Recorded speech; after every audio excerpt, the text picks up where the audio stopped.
धन्यवाद। लाल सलाम, लाल सलाम।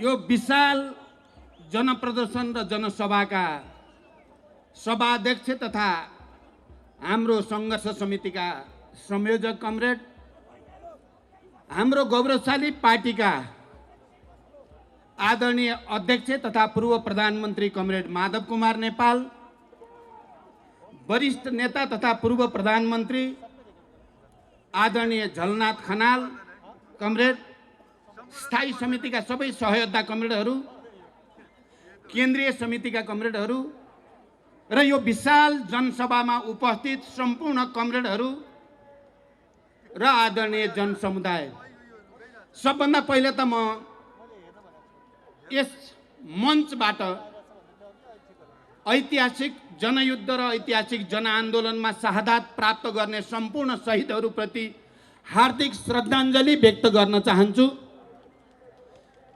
सम्पूर्ण बेपत्ता योद्धाहरूप्रति हार्दिक सम्मान प्रकट गर्न चाहन्छु।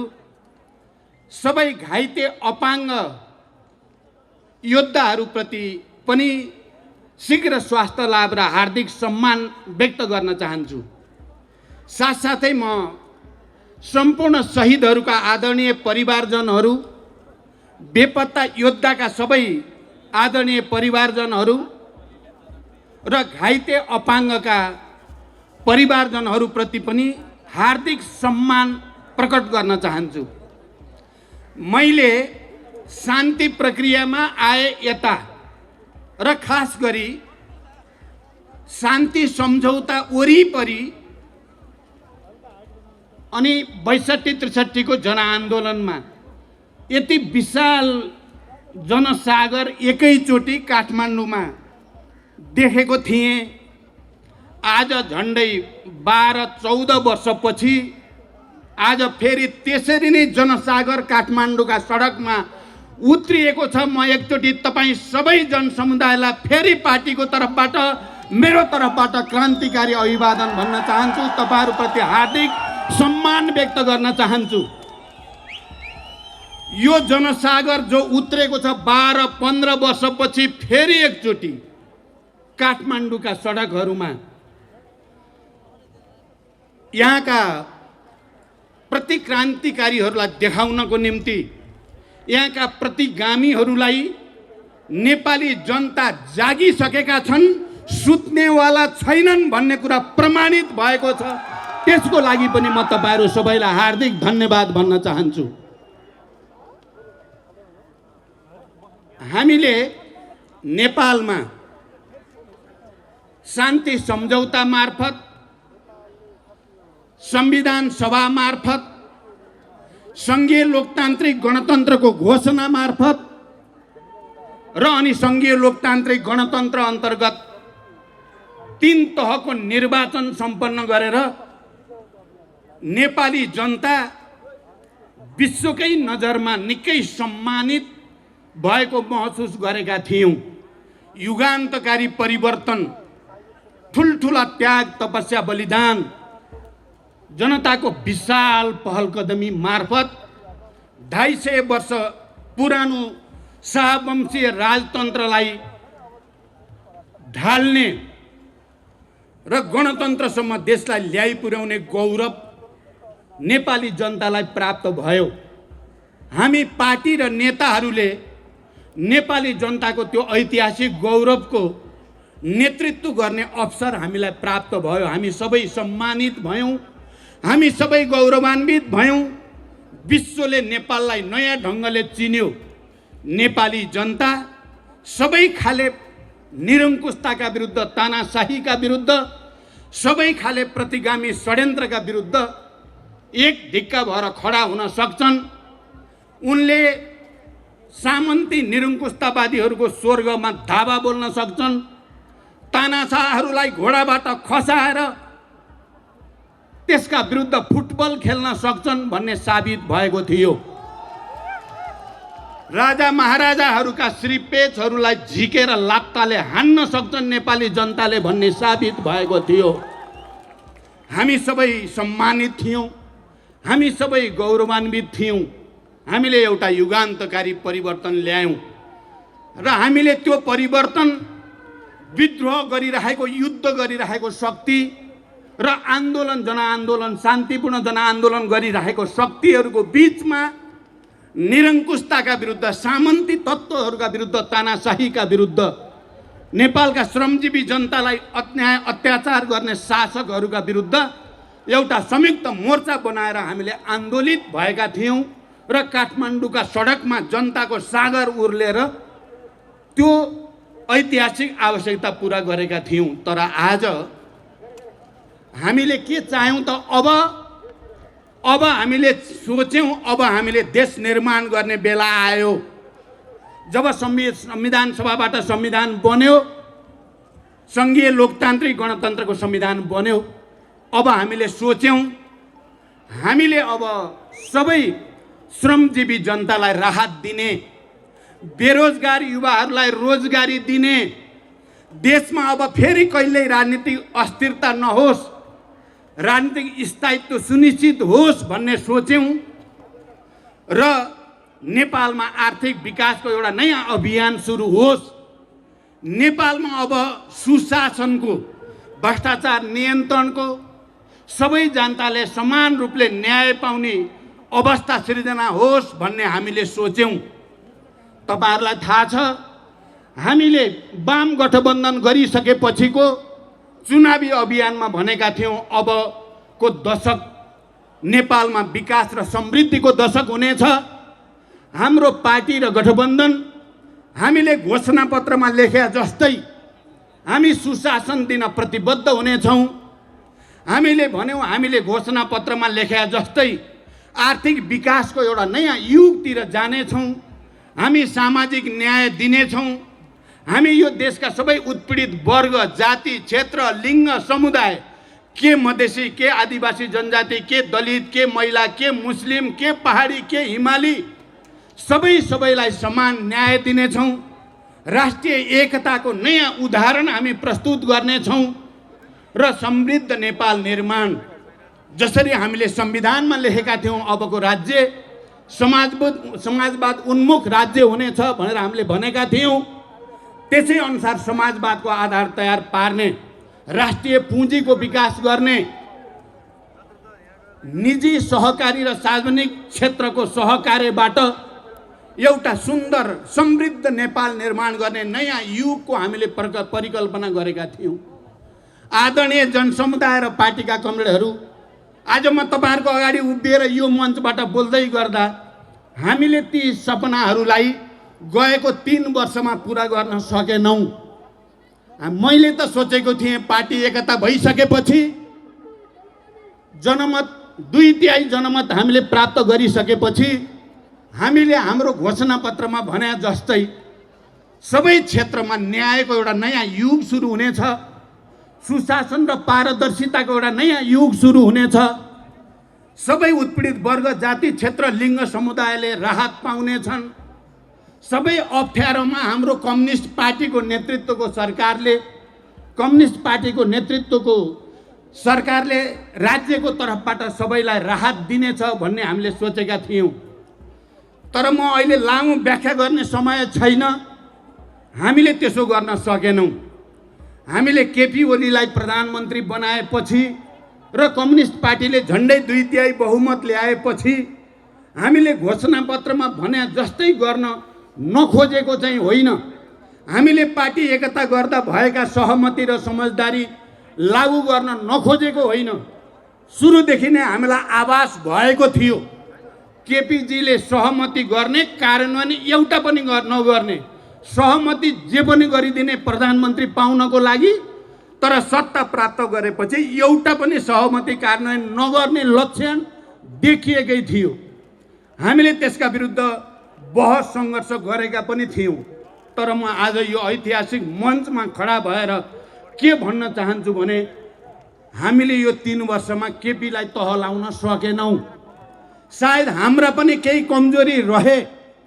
मैले त प्रस्तावमा लेखेको पनि छु, केपीलाई कुनै तरिकाले सम्झाई बुझाई फकाई गरेर अलि उदारतापूर्वक कतिपय उहाँका कुरा मानिदिएपछि पो ठिक हुने हो कि पार्टी पनि बच्ने देश पनि अगाडि जाने हो कि भन्ने ठानेर हामीले जे गर्यौं परिणाम के देखियो भने त्यो तरिकाद्वारा केपी ओली प्रवृत्तिलाई ठिक गर्न सकिने रहेनछ। त्यसकारण हामीले कहीँ न कहीँ सुरुदेखि केपी को गलत प्रवृत्तिका विरुद्ध दृढतापूर्वक सङ्घर्ष गर्नु पर्थ्यो, गर्न सकिएन। म तपाईहरुको अगाडि आत्मआलोचित हुन चाहन्छु। आज आएर केपी ओलीले खाली पार्टी विधान नमान्ने मात्रै होइन, पार्टी भित्र भएका सहमतिहरू नमान्ने मात्रै होइन, देशको संविधानै नमान्ने, संघीय लोकतान्त्रिक गणतन्त्रै नमान्ने र विध्वंसतिर जाने जो काम भयो, हामीले अब केपी ओलीलाई मात्रै दोष दिएर हामी चोखै हुन्छौं जस्तो मलाई लागेको छैन। म तपाई जनसमुदायलाई साक्षी राखेर के प्रतिज्ञा गर्न चाहन्छु भने अब हामी त्यस्तो केपी प्रवृत्ति जस्तो प्रवृत्ति प्रति उदार भएर भित्र सङ्घर्ष गर्ने अनि उनको लागि काम गर्न, उनको प्रवृत्तिलाई अगाडि बढ्न दिने त्यस्तो खालको भुल अब हामी गर्ने छैनौं। म तपाईहरुको अगाडि प्रतिबद्धता र संकल्प व्यक्त गर्न चाहन्छु। त्यसो गरेर फाइदा हुँदो रहेनछ, प्रमाणित भयो। हामीले सुरुदेखि भएको सहमतिलाई दायाँ बायाँ हुन नदिएको भए सायद केपी बेलैमा नाङ्गिन्थे कि बेलैमा केपीलाई एक्सपोज गर्न सकिन्थ्यो कि आज फर्केर हेर्दा मलाई त्यो लाग्छ। तर हाम्रो कमजोरीलाई, हाम्रो उदारतालाई कमजोरी ठानेर केपीले जुन दुस्साहस अहिले गरेका छन्, हामी अन्ततः तपाईहरुको अगाडि आउन बाध्य भयौं। मैले र माधवजीले या झलनाथ खनालजीले र नारायण काजी श्रेष्ठले या सचिवालय र स्थायी समितिमा सङ्घर्ष नगरेको चाहिँ होइन, तर हाम्रो सङ्घर्षले मात्रै केपी को निरङ्कुशतावादी सोच, अहंकार या केपी को विधान नमान्ने, पार्टी नमान्ने, पार्टी निर्णय नमान्ने, हिजो राजनीतिक प्रतिवेदन र विधानमा भनेका कुरा नमान्ने कुरालाई सच्याउन सकिएन। हामीले सच्याउन सकिएन। हाम्रा पनि समीक्षा गर्नुपर्ने भयो। तर हामी राष्ट्रप्रति इमानदार छौं। हामी तपाई जनसमुदायप्रति इमानदार छौं। हामी तपाईहरुकै छोराछोरीको हैसियतले हामी अन्त गलत सम्झौता गर्नुभन्दा प्रतिगमनका विरुद्ध, प्रतिक्रान्तिका विरुद्ध जनसमुदायमा जानु, किनकि यो परिवर्तन जनताले ल्याएको हो। संघीय लोकतान्त्रिक गणतन्त्र जनताको बलले आएको, हामी जनतामै जान पर्छ भएर आज हामी फेरि तपाईहरुलाई गुहार भन्न आएका छौं। तपाईहरुको यो अपार जनसागरले के साबित गर्यो भने नेपाली जनताको सैद्धान्तिक राजनीतिक जागरण, नेपाली जनताको चेतना, नेपाली जनताको प्रतिक्रान्ति विरोधी विद्रोही भावना घटेको छैन। जुनसुकै किसिमको प्रतिगमनलाई परास्त गर्नको लागि नेपाली जनता अहिले पनि उत्तिकै दृढ छ जति 62-63 को जनआन्दोलनमा थियो भन्ने देखिएको छ। यस अर्थमा म तपाईहरुलाई फेरि सलाम भन्न चाहन्छु। आदरणीय जनसमुदाय, अहिले के हाम्रो प्रधानमन्त्रीले गरेको संसद विघटन अलि गहिरो कुरा छ। मलाई यो व्याख्या गर्ने समय छैन। गहिरोमा के भन्न चाहन्छु, उनले संसद गर्नै नपाइने, संविधानमा हुँदै नभएको अधिकार प्रयोग गरेर विघटन गरेको संसद मात्रै होइन। आदरणीय जनसमुदाय, उनले विघटन गरे संविधानलाई, उनले विघटन गरे संघीय लोकतान्त्रिक गणतन्त्रलाई। त्यति मात्रै होइन, संघीय लोकतान्त्रिक गणतन्त्र र संविधान सभाको संविधान नेपालको ऐतिहासिक शान्ति प्रक्रियासँग पनि जोडिएको छ। केपी ओलीले शान्ति प्रक्रिया पनि विघटन गर्न चाहेका छन्। खबरदार केपी प्रवृत्तिहरूलाई शान्ति प्रक्रिया विघटन गर्ने, संघीय लोकतान्त्रिक गणतन्त्र विघटन गर्ने, संविधान विघटन गर्ने तानाशाहहरूलाई नेपाली जनताले छुट दिने छैनन्। आजको यो विशाल उपस्थिति त्यसको प्रमाण हो। आज देशैभरि जुन जागरण जनतामा देखिएको छ, प्रतिगमनका विरुद्ध, प्रतिक्रान्तिका विरुद्ध, निरङ्कुशताका विरुद्ध र तानाशाहीका विरुद्ध, यसले देखाएको छ नेपाली जनता शान्ति, संविधान, लोकतन्त्र, गणतन्त्र र अनि विकास र समृद्धिको निम्ति आज पनि त्यत्तिकै जागरुक छन्, त्यत्तिकै प्रतिबद्ध छन्। तेस्रो म के भन्न चाहन्छु भने अहिले यो विघटनका विरुद्ध देशको कुनै पनि संविधानविद यो विघटन ठिक हो भन्ने मान्छे मैले चाहिँ देखेको छैन। के हिजोका पूर्व प्रधान न्यायाधीशजीहरू, संविधानविदहरू, कानुनविदहरू, लेखक, कलाकार, बुद्धिजीवीहरू, साहित्यकारहरू, नागरिक समाज, मानवाधिकारवादी, सबै सम्पूर्ण पत्रकारहरू, मिडिया जगत सिंगै यो प्रतिगमनका विरुद्ध खडा भएको छ। सिंगै राष्ट्र खडा छ। हिजो 62-63 मा पनि नागरिक अगुवाहरूले खेलेको भूमिका इतिहासमा राम्रै स्थापित छ। अहिले पनि ती नागरिक अगुवाहरू यो प्रतिगमनका विरुद्ध खडा छन्।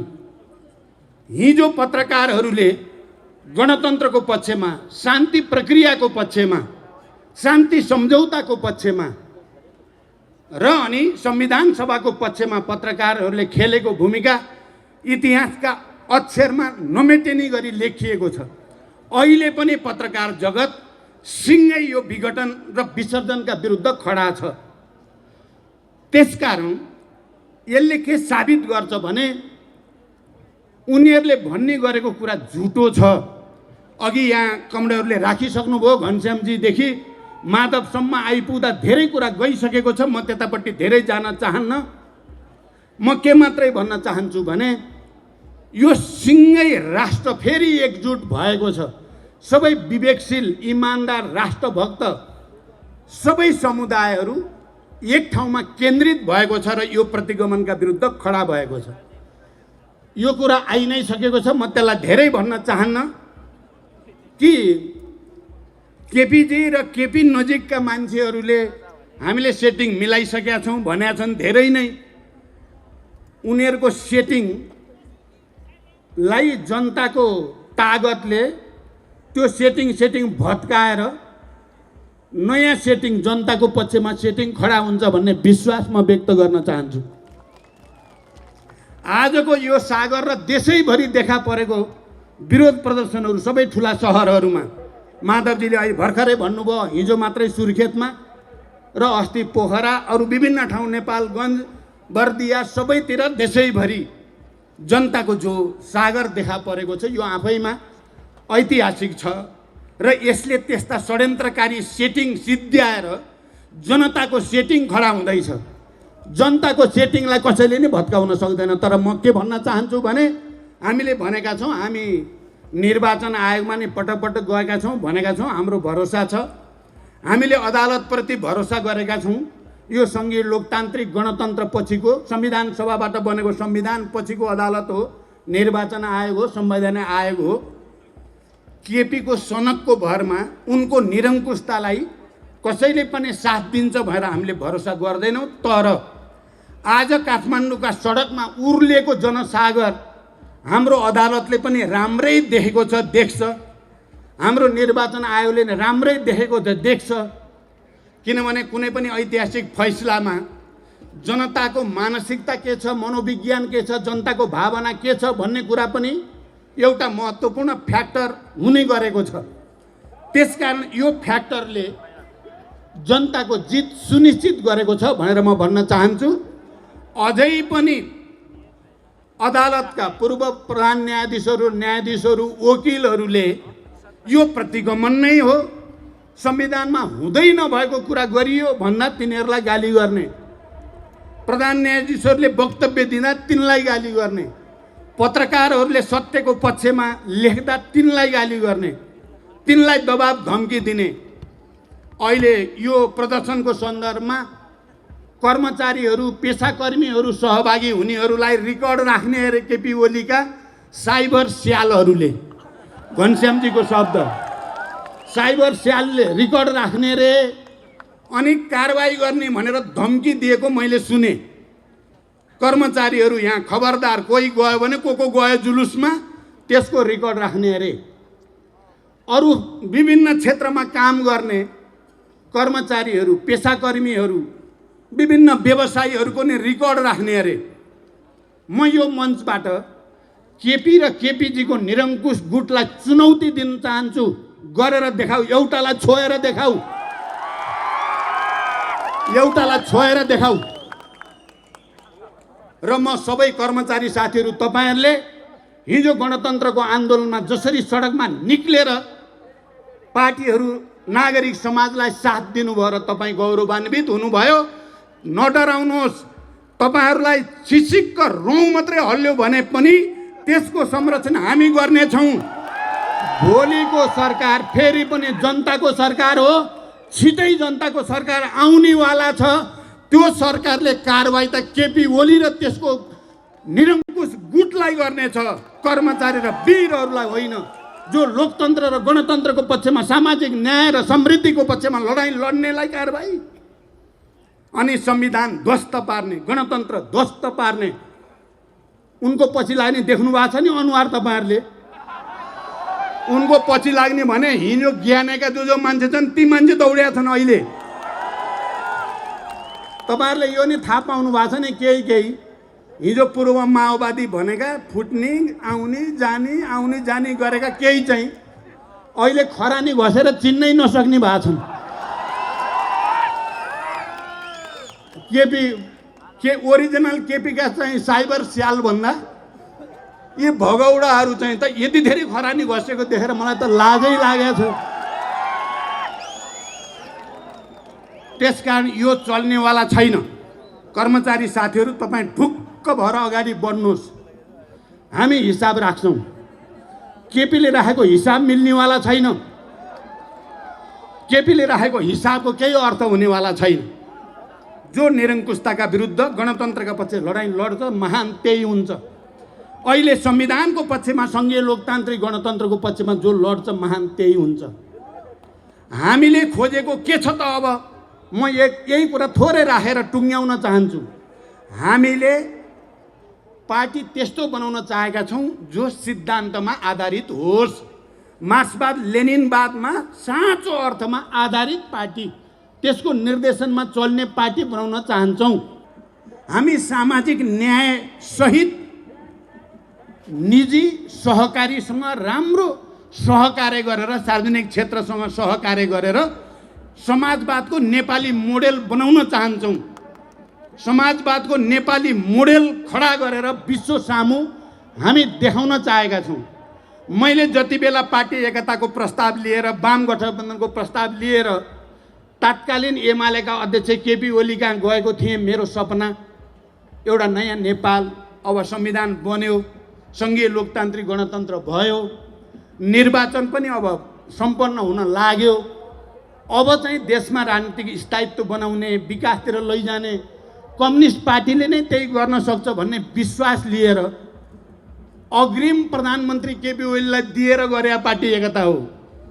प्रधानमन्त्री नदिए भए त हुने रहन्छ पार्टी एकता।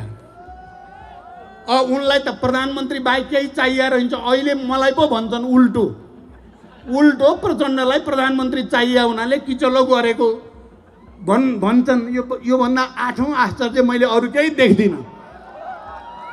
हिजो संविधान बनाउँदा होस् या, तर हाम्रो चिन्ता त यो देशलाई कसरी समृद्ध बनाउने, सुशासन दिने, नेपाली युवाहरूलाई कसरी रोजगारी सृष्टि गर्ने, उद्योग व्यवसाय फस्टाउने वातावरण कसरी बनाउने, राष्ट्रिय एकतालाई कसरी सुदृढ गर्ने, सबै जात जाति भाषा भाषी क्षेत्र समुदायलाई कसरी सामाजिक न्याय दिने, समावेशी समानुपातिक मान्यता अनुसार सबैको प्रतिनिधित्व सुनिश्चित गर्ने, हाम्रो त त्यहाँ चिन्ता हो। तपाईहरुले घोषणापत्र हेर्नुभयो भने यिनै कुरा लेखिएको छ। तपाईहरुले पार्टीको राजनीतिक प्रतिवेदन हेर्नुभयो भने यिनै कुरा लेखिएको छ। तपाईहरुले विधान हेर्नुभयो भने यिनै कुरा लेखिएको छ। तर केपी ओलीले एउटो पनि पालन गरेनन्। न सिद्धान्तको, न राजनीतिको, न सङ्गठनको, न विधिको, न विकासको, निर्माणको, रेलको र पानी जहाजको हवाई कुरा गरेको छ। यहाँ चाहिँ कोभिड-19 कोरोनाले आक्रान्त नेपाली जनतालाई सबैलाई मिलाएर संरचना बनाऊ भन्दा व्यङ्ग कस्ने र त्यसैमाथि भ्रष्टाचार गर्ने अनि हावा कुरा गरेर नेपाली जनतालाई ठग्ने जो काम भयो, हामी त्यस्तो चाहँदैनौँ। मैले तपाईहरुको अगाडि उभिएर नेपालभरि चुनावी अभियानको बेलामा भनेको छु। त्यो हामी अब जीवनको उत्तरार्धमा आइएको छ। 65-66 वर्ष पार भइसकेपछि त अब 8-10 वर्ष मात्रै हो हामीले सक्रिय जीवन बिताउने। मैले त भन्दा हिजो जनयुद्धको तयारी, जनयुद्ध, शान्ति प्रक्रिया, शान्ति सम्झौता, संविधान सभा, गणतन्त्र, यो सबैमा भूमिका खेल्ने अवसर प्राप्त भयो। लड्दै लड्दै जाँदा धेरै क्षतिहरू भयो, धेरै शहीद भए, धेरै बेपत्ता भए, धेरै घाइते अपाङ्ग भए। गर्दै गर्दै जाँदा आफ्नै घरभित्र पनि छोरा मरे, छोरी मरे। अब मेरो अगाडि के बाँकी रह्यो त जीवनको सपना भन्दा अब नेपाल र नेपाली जनतालाई सामाजिक न्याय दिने, समृद्धि दिने, नयाँ मोडेलको समाजवाद दिने मेरो बाँकी जीवन यसैको निम्ति समर्पित छ भनेको थिएँ। तर प्यारा दिदीबहिनी दाजुभाइहरू, यो केपी ओली भन्ने कस्तो जातका मान्छे फेला परे भने उनलाई अहिले 1 नम्बर अपराधी नेपालको प्रचण्डै हो भन्ने लाग्छ। र उनको मिसन, उनको अहिले एकमात्र मिसन के भएको छ? राजावादीसँग मिलेर होस्, दक्षिणपन्थीसँग मिलेर होस्, जोसँग मिलेर होस् प्रचण्ड सिद्ध्याउने। अनि माधवजी र मेरो बिचमा फाटो पार्ने अनेक खालका केही छैन है, फाटो पार्ने अनेक षड्यन्त्रहरू भइराखेका छन्। मैले यो कुरा नजिकबाट हेरेको छु। माधवजीले भन्नुहुन्छ, आज चाहिँ अलि अर्को भाषामा भन्नुभयो। उहाँ मैले बालुवाटारमा पुच्छर सिधा गर्ने, केपीजीको पुच्छर सिधा गर्ने भनेर तेल लाको लाई गरेँ। तर अब त्यो पुच्छर के गरी सिधा हुने थिएन, सिधा भएन पनि। त्यो काम हामी सबैले पनि गर्न खोज्यौँ, हुने कुरा थिएन। त्यसकारण अन्ततः यो प्रवृत्तिका विरुद्ध सङ्घर्ष गर्नुको अर्को कुनै विकल्प थिएन। र यो सङ्घर्ष गर्न हामी तपाईँहरूसँगै आउनु पर्थ्यो। तपाईँहरू बिना यो सफल हुने कुरा थिएन। हामी 1-2 जना नेता मात्रैले पुरा गर्न सकेनौँ। मैले यसमा आत्मालोचना गरि नै सकेको छु। तर जनता साथमा भइसकेपछि फेरि इतिहासको कुनै पनि तागतले हामीलाई हराउन सक्दैन। यो कुरा पनि पटक पटक प्रमाणित भएको छ। मैले अहिले यो प्रतिगमनका विरुद्ध आवाज उठाउने सबै जनसमुदायप्रति हार्दिक बधाई र धन्यवाद भन्न चाहन्छु। र यो प्रक्रियामा यो प्रतिगमनै हो, यो असंवैधानिक नै हो, यो अलोकतान्त्रिक नै हो, यो स्वेच्छाचारी नै हो, यो निरङ्कुश नै हो भनेर आवाज उठाउने सबै संविधानविद, पूर्व प्रधान न्यायाधीशहरू सबैप्रति पनि म यो मञ्चबाट आभार प्रकट गर्न चाहन्छु। यो प्रतिगमन नै हो, यो देशलाई भड्कारोमा हाल्न खोजेकै हो, एउटा अराजकताको भुमरीमा लान खोजेकै हो भनेर निरन्तर लेख्ने, बोल्ने, छाप्ने सबै पत्रकार साथीहरूप्रति पनि म हार्दिक धन्यवाद ज्ञापन गर्न चाहन्छु। र यो विशाल जनप्रदर्शनहरूलाई अनुशासित र व्यवस्थित बनाउन सहयोग गर्ने सबै सुरक्षाकर्मी सबैलाई पनि म धन्यवाद भन्न चाहन्छु। किनकि उहाँहरूले अहोरात्र खटेर यसलाई शान्तिपूर्ण, व्यवस्थित र अनुशासित बनाउन मद्दत गर्नुभएको छ। म उहाँहरू सबैलाई पनि धन्यवाद भन्न चाहन्छु। ती सबै कर्मचारी र कर्मचारी तन्त्रमा काम गर्ने सबै मित्रहरूलाई पनि म धन्यवाद भन्न चाहन्छु, जसले केपी ओलीको दबाब, धम्की र प्रलोभनलाई छिचोलेर त्यसको दबाब र धम्कीको अगाडि नझुकिकन यहाँ उपस्थित हुनुभएको छ र चुनौती दिनुभएको छ। म उहाँहरूलाई पनि पार्टीको तर्फबाट धन्यवाद भन्न चाहन्छु। हामी के देख्छौँ भने कोही पनि नेपाली जनता, कोही पनि बुद्धिजीवी, सांस्कृतिक कर्मी जसले यो शान्ति बनिराखोस् भनेर प्रतिगमनका विरुद्ध आवाज उठाउनु भएको छ, ती सबै कलाकर्मी, साहित्यकार, नागरिक समाज, मानवाधिकारवादी सबैलाई पनि म यो मञ्चबाट धन्यवाद दिन चाहन्छु। अहिले माधवजीले भने जस्तै म समेत बसेर हामीले लिडरहरूले सुनेका छौँ, पत्रकार र केही सम्पादकहरूले हामीलाई तपाईँहरूले खालि केपीलाई गाली गरेर मात्रै हुँदैन भन्ने कुरा हामीले राम्रोसँग महसुस गरेका छौँ। हामीले हाम्रै कमजोरीको पनि समीक्षा गर्नुपर्छ। हामीले आफूलाई सच्याउने कुरालाई पनि महत्त्वको साथ लिनुपर्छ भन्ने कुरा, त्यो प्रतिबद्धता म फेरि दोहोऱ्याउन चाहन्छु। मलाई के विश्वास छ भने यो देशमा फेरि युद्ध होस्, फेरि हिंसा होस्, फेरि अराजकता होस्, फेरि आतङ्कको स्थिति बनोस् भन्ने कसैले पनि चाहेको छैन। सम्मानित सर्वोच्च अदालतका हाम्रा सम्मानित न्यायाधीशजीहरू कोही पनि यो देशमा फेरि द्वन्द्व, फेरि अराजकता, फेरि हिंसा चाहनुहुन्छ भनेर म कल्पना पनि गर्न सक्दिनँ। तर यदि केपी ओलीको निरङ्कुश, केपी ओलीको स्वेच्छाचारी कदमलाई सही ठहर्याउने काम भयो भने म त अब फेरि युद्धमा जाने कुरा पनि छैन, फेरि हिंसाको कुरा पनि छैन। शान्तिपूर्ण बहुदलीय प्रतिस्पर्धामा कमिटमेन्टको साथ तीनवटा चुनाव हामी लडिसक्यौँ। यहाँ म त्यो भाषा मेरो छैन, शान्तिपूर्ण नै हो। यदि त्यसो भयो भने शान्तिपूर्ण रूपले यसरी नै जनता, लाखौँ लाख जनता निरन्तर सडकमा अपिल गरेर भए पनि गल्ती सच्याउने, निरङ्कुशता सच्याउनेमा त मेरो निरन्तर प्रयास भइ नै राख्छ। तर त्यस्तो केपीको निरङ्कुशतालाई प्रोत्साहित गर्ने काम भयो भने नेपालको शान्ति प्रक्रिया डिरेल हुन्छ भन्ने मलाई ठुलो चिन्ता छ। म बडो गम्भीर शब्दमा म सबैलाई अपिल गर्न चाहन्छु, यो देशलाई बर्बाद हुने बाटोमा हामी कसैले कुनै कारणले पनि लाने भूमिका नखेलाउँ। धेरै ठुलो मूल्य चुकाएर नेपालमा सङ्घीय लोकतान्त्रिक गणतन्त्र र शान्ति प्राप्त भएको हो, लोकतन्त्र र शान्ति प्राप्त भएको हो। अब लिडरसिप ठिक हुने बित्तिकै मलाई विश्वास छ हामी, म र माधवजी अहिले अध्यक्ष भएको र यी हजारौँ लाखौँ कार्यकर्ता भएको यही पार्टीले समृद्ध सामाजिक न्यायसहितको नेपाल बनाइ छाड्नेछ। म त्यो विश्वास पनि व्यक्त गर्न चाहन्छु र कसैले पनि अराजकताको साक्षी बन्ने छैनन् भनेर विश्वास व्यक्त गर्न चाहन्छु। र अन्तिममा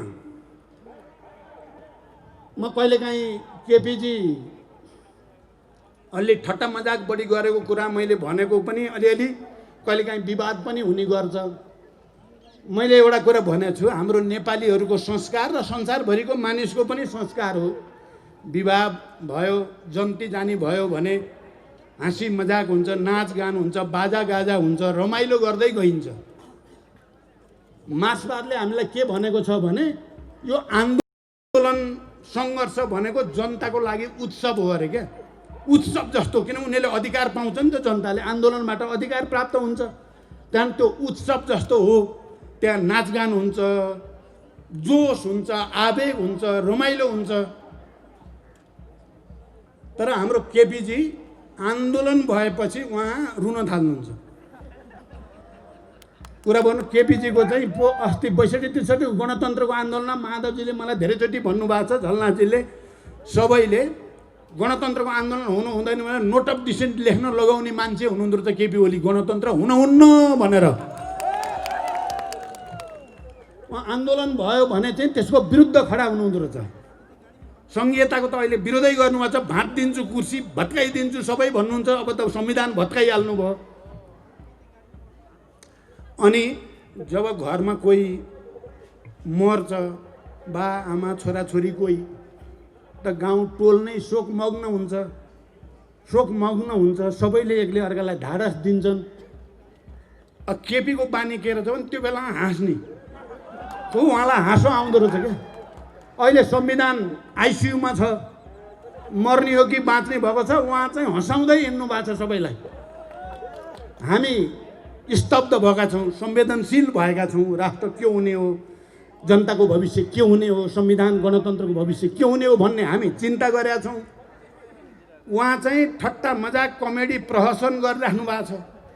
भनेपछि यो उल्टो खोपडीको मान्छे नेपालमा कसरी।